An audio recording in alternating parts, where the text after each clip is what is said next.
health officials are urging Americans to get vaccinated. More than 51% of the population is fully inoculated, but there are nearly 80 million people who are eligible for a shot and have not gotten one. The Delta variant has been fueling a summer surge. More than 90% of U.S. counties are experiencing high transmission. But one health official says we could get the pandemic under control in less than a year if more people roll up their sleeves.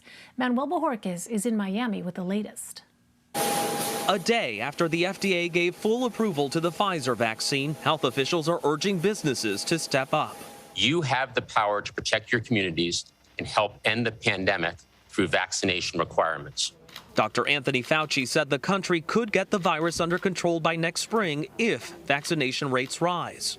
Get vaccinated, and the time frame will be truncated dramatically. 18-year-old Danae Gutierrez of California says the FDA's approval swayed her to get the shot. Social media that gets you kind of brainwashed into thinking that sometimes the vaccine can be bad. Nationwide, the daily number of people getting their first shot has declined for 10 straight days, even as the highly infectious Delta variant pushes hospitals in some states to the brink. Today, Georgia's governor announced plans to send more than 100 National Guard members to hospitals across the state. Florida leads the nation in new COVID hospitalizations and is averaging more daily deaths than at any other time during the pandemic. We have Pfizer, Moderna, and Dr. Hussein Anan works in Miami Gardens, an underserved community in Miami-Dade County. I tell patients always, be careful what you read. Choose where you're reading from. Are you reading from CDC, FDA, or are you reading from Facebook? He's been leading efforts at this community clinic and online to combat misinformation and believes full authorization of the Pfizer vaccine will help. Having the full approval for Pfizer, how does that change what you do? That added an extra layer of trust from our patients to say, okay, now, it is safer to take the vaccine. His clinic is planning to host a drive-through vaccination event this Friday, but overall, government-run vaccination sites like this one are seeing a slowdown. The number of new vaccinations in Florida has been declining for 11 straight days. Elaine? Manuel Bojorquez, thank you. Dr. Adam Brown joins me now. He's an emergency physician and the COVID-19 National Task Force Chair at Envision Healthcare. Doctor, welcome. So more than 9 in 10 U.S. counties have high coronavirus transmission. What are your most immediate concerns? Could this summer surge become another fall surge? Well, first, thanks, Elaine, for having me today. And I think your question is an excellent one because we're seeing a really high number of cases across the country now. And as we move from outdoors back into indoors, we know that the chances of spread of the virus increase. And so this is even more of a reason why we need to encourage those Americans who are unvaccinated, children between the ages of 12 and 18 who can be vaccinated, to get vaccinated. Because if we don't, we'll continue to see that spread of this monster of a variant throughout the rest of the year. And as Dr. Fauci said, notice he made a conditional statement. If we get vaccinated, if we take control of this virus, we should start to see the end of it by the spring. I worry about if we don't, what will happen. I mean, do you think that was going to be my next question? Is that a reasonable timeline when Dr. Fauci talks about spring? Because, we've heard timelines before, and some people may be skeptical of a timeline, even if it is conditions-based.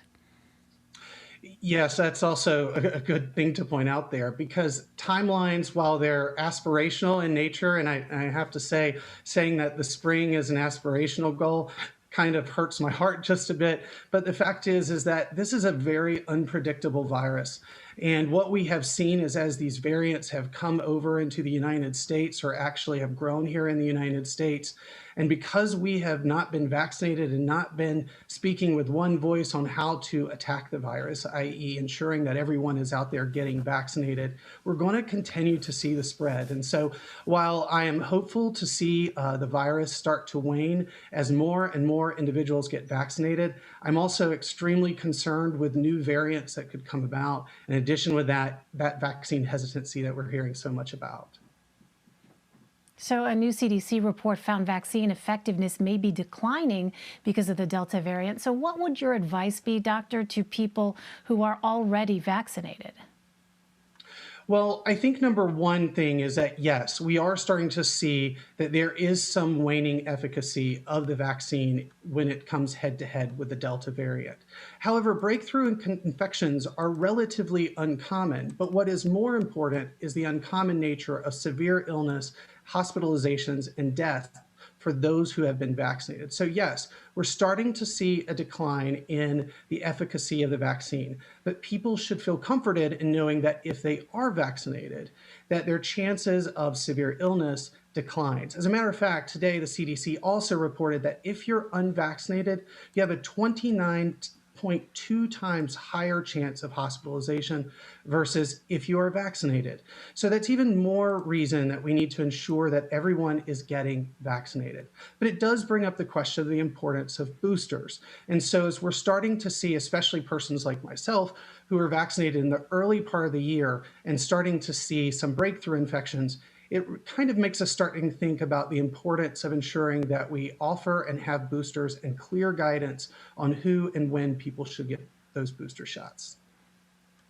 So you mentioned this separate report analyzing data out of Los Angeles County did find the unvaccinated are nearly 5 times more likely to be infected and about 29 times more likely to be hospitalized with COVID compared to those who are vaccinated. And still the pace of new vaccinations in the U.S. has been slowing for 10 straight days. You know, there is such wariness still, as you well know, Doctor. What would you say to people who look at data, but are still skeptical of the vaccine? The first thing I do is I listen to some of the reasons why someone may not want the vaccine. And there are so many different reasons that are floating out there on social media that are just not founded. But the second thing I tell people after I listen to them is that more than 96% of physicians, according to the American Medical Association, have been vaccinated. These are the same individuals that we trust with the health of our children to treat us when we have different diseases, to do surgery on us, and then sadly to take care of us if we've not been vaccinated when we've gone to the hospital. So that's how I start out the conversation. And then I present to them information from trusted sources like the CDC, like the American College of Emergency Medicine, like the American College of Obstetrics and Gynecology, and showing individuals that physicians from across the country, with the only desire being the health and safety of the patients that we take care of, are coming together with one voice of the importance of vaccination. Well, the CDC advisory panel will be meeting next week to discuss and vote on the Pfizer vaccine. This follows the FDA's decision to grant the shot full approval. Dr. Brown, what is left for this panel to decide on? Well, the CDC typically will take some of the information from the FDA, look over some of the studies that were done, and just be a last check to ensure that it can be fully approved by the U.S. government, by the CDC, by the FDA. This is a very similar process that was followed during the emergency use authorization. And I think that should also make people know that there are multiple different agencies and individuals that are looking at the efficacy and safety of the vaccines to really build trust, to know that when they're getting the vaccine, it's one that has been vetted for efficacy and safety. And so I think that while it seems to be an administrative hurdle, it's actually a good signal to the rest of the country and frankly to the world that we're doing our part to have an independent review of the vaccine. Finally, Doctor, health officials say it is unlikely we'll have a coronavirus vaccine for kids aged 5 to 11 before the end of 2021. Now, Pfizer says it's aiming to submit data for this age group in September.